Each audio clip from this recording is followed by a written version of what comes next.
Here in the United States, the recent shooting of an unarmed black man by a white police officer in South Carolina has prompted new calls for police to use body cameras. A U.S. congressman is sponsoring legislation to make that mandatory for all state and local law enforcement who receive Justice Department grants. And joining me now is VOA's Doug Bernard to talk more about this. Doug, VOA spoke to Representative Emanuel Cleaver of Missouri about this bill. That's right. How much support do they have? Well, to the degree that any idea in Congress these days has a lot of support, this might just be it. The idea is pretty basic.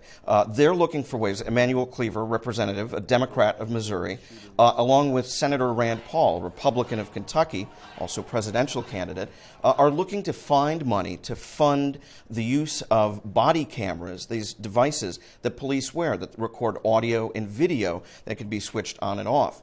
I think it's important to remember that in the U.S. there is no national police force. We have local police, we have county sheriffs, we have state police.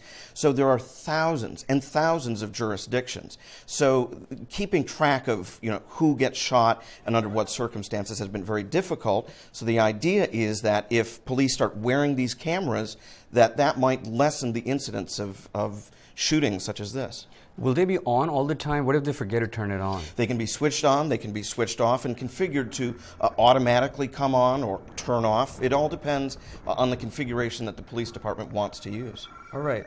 Tell us a little bit about the case in South Carolina. How is it added to the outcry over police brutality? Right. So earlier this year, in April, in the town of North Charleston, South Carolina, a 50-year-old African-American man, Walter Scott, was pulled over for, of all things, he had a broken taillight, which is about the most minor infraction you could imagine.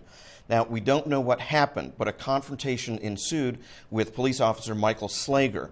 What we do know happened, however, is because a bystander was taping it with their mobile phone, is that Walter Scott was running away and Officer Slager fired 8 times, eventually killing Walter Scott.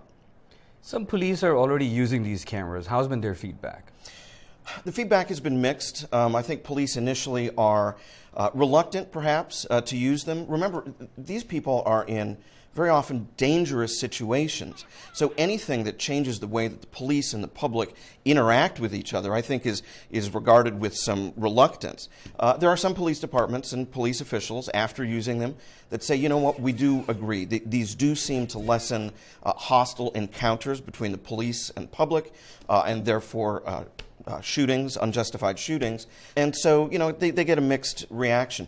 There are concerns, though. It's important to remember, on the police side, imagine if every police officer is taping every encounter.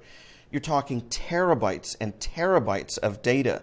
Where is it stored? How long is it stored? Who has access to it? These are important questions. And on the public side, I think there are 2 areas of concern. The first is that one of privacy.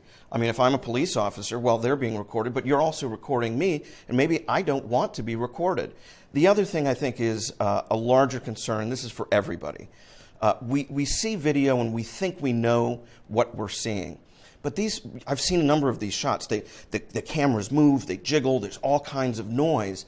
So interpreting what's actually taped is really a challenge. And I think we all need to think about how we learn to see what actually happened and not see what we think we see. That's why they need to take time and not jump to conclusions until all evidence is out there. Yes. Very interesting conversation. Thank you so much for joining us. Happy to be here. VOA's Doug Bernard.